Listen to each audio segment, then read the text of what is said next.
Passiamo a Bologna. Ragazzi, complimenti vivissimi anche a voi. Ci siete? Siete pronti? Vi lascio la parola. Allora, provate a parlare, non vi sento, sapete? Buongiorno. Perfetto. Ragazzi, prego. Adesso stiamo presentando. Fai condividi? Si vede?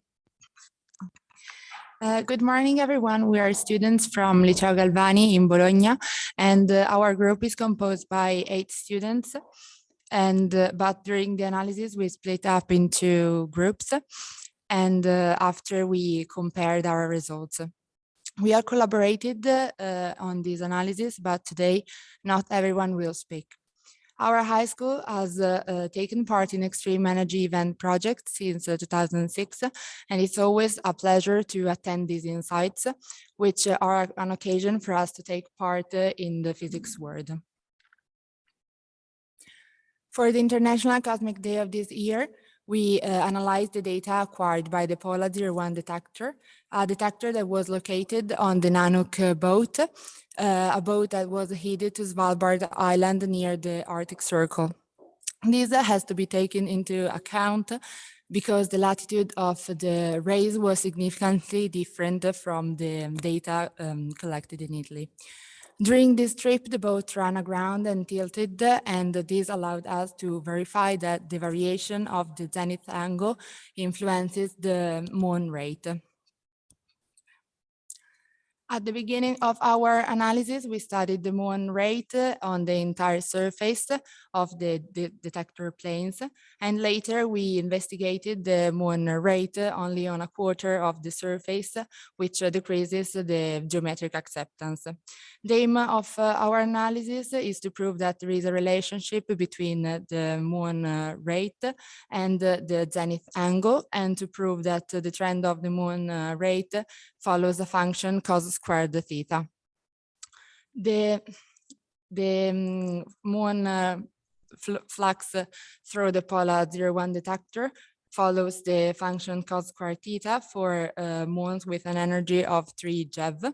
And the graph based on a Monte Carlo simulation shows how the cosmic flux as a function of the zenith angle at different energies. In particular, we can see that the moon at sea level has an energy of 3 GeV and varies as a function of cos squared theta. The graph that we can see in this slide is taken from the Astroparticles book, The Probes of Multi-Messenger Astrophysics, written by Professor Maurizio Spurio. And now my colleague Marco will explain you the analysis in detail. Okay, so the data we use for our analysis were taken, as we said, from the Pola 01 detector, of which you can see the project on the right, more or less, that was taken on the boat Nanook. And the detector has very small dimensions that are 30 by 20 by 11 centimeters. And this characteristic was fundamental because it allowed the detector to be taken on the boat to the Svalbard Isle, and it also allowed to decrease the geometric acceptance. Our analysis instead was conducted by creating graphs to show that the relationship of the muon flux is cos squared theta, and then modifying them to show and further prove our hypothesis. So the first graph we made was a scatter plot graph that represented the rate of the muon traces collected per second in function of the date we collected them. But in particular, we concentrated only on the first part of the graph, which we enlarged later.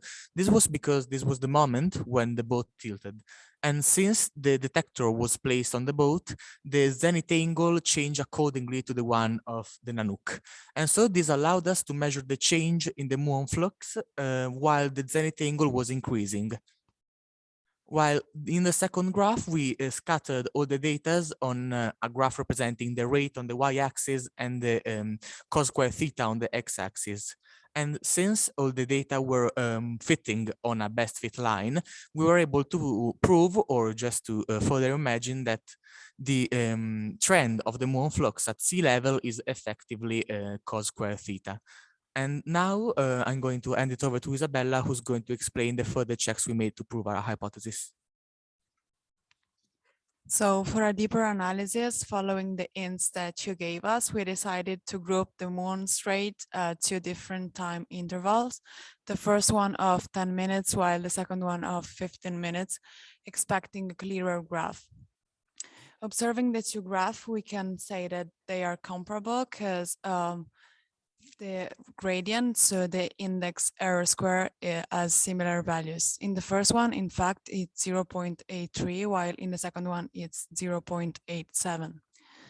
It's remarkable that in the second graph, so with an average time of 15 minutes, the dots are more reliable to the line of best fit of the function cos square theta, and they are more scattered than the first graph and then the first part of our analysis.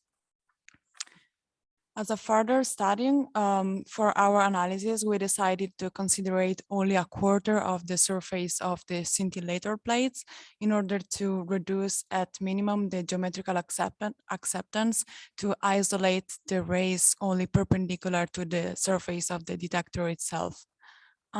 We opted again for a clearer graph and like a graph with a better adherence to the function cos square theta. For the last part of our analysis, we took into account the rate group into the two different time frames, but still considering only a quarter of the surface of the scintillators. So again, with a lower geometrical acceptance. Even in this graph, we can see that there's the line of best fit of the function cos square theta represented as the straight red line. Even here, the values of the R-square indexes are comparable, but we have to underline that the graphs are formed by an average of the data, so they are less punctual than if we analyze all the individual values. In conclusion, as we expected, we were able to prove that the muon flux changing depending on the angle and the inclination of the detector, and it follows a function as cos square theta. In a second phase of our analysis, we reduced the geometrical acceptance because reducing the absorption surface, we were able to isolate only the rays perpendicular to the surface of the detector itself. We compare our results with the current scientific literature, and we can say that they are in agreement. Thanks for the attention. Thanks for giving us the chance to present our work today. If there's any question, we are willing to answer them.